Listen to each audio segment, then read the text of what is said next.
தினந்தோறும் சமையலில் வாங்க வெண்பொங்கல் எப்படி செய்கிறதுன்னு பார்க்கலாம். 1.5 கப்பு பச்சரிசியும் 1/2 கப்பு பாசிப்பருப்பும் எடுத்து நல்லா கழுவி 1க்கு 3 அளவு தண்ணி விட்டு கொஞ்சமாக மஞ்சள் பொடி, அதுக்கப்புறம் தேவையான உப்பு போட்டு குக்கரில் ஏற்றிக்கலாம்.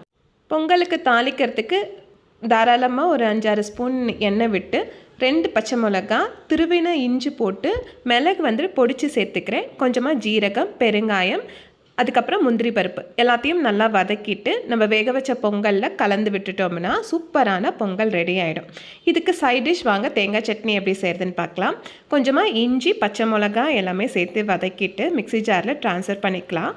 அதுக்கப்புறம் தேவையான அளவு தேங்காய், ஒரு மூடி தேங்காய் எடுத்திருக்கேன். அது கூட 2 கைப்பிடி அளவு பொட்டுக்கடலை எடுத்து கொஞ்சமாக தேவையான அளவு உப்பு போட்டு நல்லா தண்ணியாக அரைச்சி எடுத்துக்கலாம்.